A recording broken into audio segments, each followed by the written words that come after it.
नमस्ते सभी को। आज हम लोग कक्षा 12वीं का अगला पाठ जो है आलोकधन व पतंग, इस पाठ पर पहुंचे हैं। और आलोकधन व का जो पाठ है पतंग, इसके प्रश्न उत्तर हम देखेंगे। इसके पहले हमने हरिवंश राय बच्चन के प्रश्नोत्तर को देखा था, हम देखते हैं, है ना।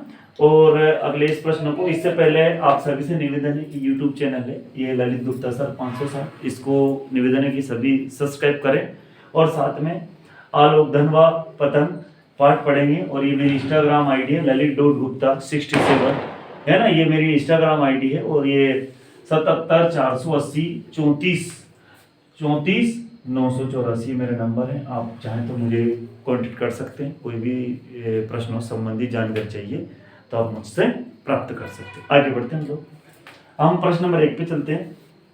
वह सबसे तेज बौछारें गई, भादो गया के बाद प्रकृति में जो परिवर्तन कवि ने दिखाया है उसका वर्णन अपने शब्दों में कीजिए। प्रश्न है ये पहला प्रश्न, इसको उत्तर देखेंगे। कवि ने इस पंक्ति में बाल इच्छाओं का प्रकृति के साथ सुंदर चित्रण किया है ना। क्या किया है कवि ने इस पंक्ति में? बाल इच्छाओं का प्रकृति के साथ सुंदर चित्रण किया है। कवि कहते हैं कि वर्षा ऋतु के बाद शरद ऋतु आती है और शरद ऋतु में हर तरफ प्रकाश फैला रहता है, हर तरफ प्रकाश फैल जाता है या फैला रहता है। आगे देखते हैं हम लोग, अगले प्रश्न की ओर चलते हैं। सोचकर बताएं, प्रश्न नंबर 2, कि पतंग के लिए सबसे अच्छी और सबसे रंगीन चीज, सबसे पतला कागज और सबसे पतली कमांड जैसे विशेषण है उनका प्रयोग क्यों किया गया? पतंग के लिए जो ऐसे विशेषण जो है ना, उनका प्रयोग क्यों किया गया? देखते हैं उत्तर। पतंग के लिए सबसे हल्की और रंगीन चीज, सबसे पतला कागज और सबसे पतली कमानी, है ना, कमानी जैसे विशेषणों का प्रयोग किया है। तो क्यों किया उसका देखते हैं। विशेषणों का प्रयोग कर कवि पाठकों के मन में जिज्ञासा जगाना चाहते हैं। कवि क्या करना चाहते हैं? पाठकों के मन में जिज्ञासा जगाना चाहते हैं तथा पतंग की ओर आकर्षित करना चाहते हैं। अगले प्रश्न की ओर चलेंगे। प्रश्न नंबर 3 है ना। प्रश्न नंबर अगला 3 है हमारा, तीसरा नंबर का। और वैसे मैं आपको बता दूं, तीसरा प्रश्न मैंने लिखा नहीं, प्रश्न नंबर 4 है और ये अगला जो प्रश्न है ये 5 है। तो 3 नंबर में आपको इसके बाद वाली वीडियो में इसके साथ अभी समझाऊंगा। प्रश्न नंबर 4 है, जन्म से ही वे अपने साथ लाते हैं कपास, है ना। बच्चों के लिए क्या है? बच्चे जन्म से अपने साथ कपास लाते हैं। कपास के बारे में सोचें कि कपास से बच्चों का क्या संबंध है।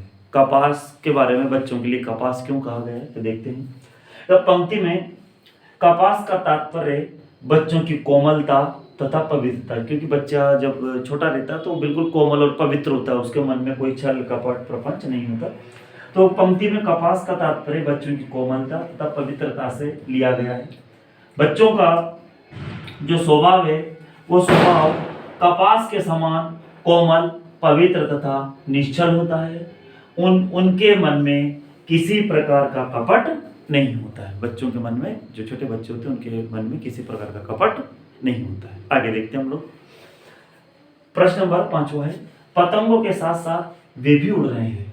कौन उड़ रहे हैं? बच्चे पतंग उड़ा रहे हैं। तो पतंगों के साथ साथ वे भी उड़ रहे हैं और बच्चों का जो उड़ान है के साथ कैसा संबंध बनता है? बच्चों का उड़ान के साथ कैसा संबंध बनता है देखते हैं। बच्चों को पतंग बहुत प्रिय है। बच्चे जो, उनको पतंग बहुत अच्छी लगती है, बहुत प्रिय है। आकाश में उड़ती पतंग को देखकर बच्चे भी उड़ने लगते हैं, अर्थात उनका मन भी पतंग के साथ उड़ान भरने लगता है।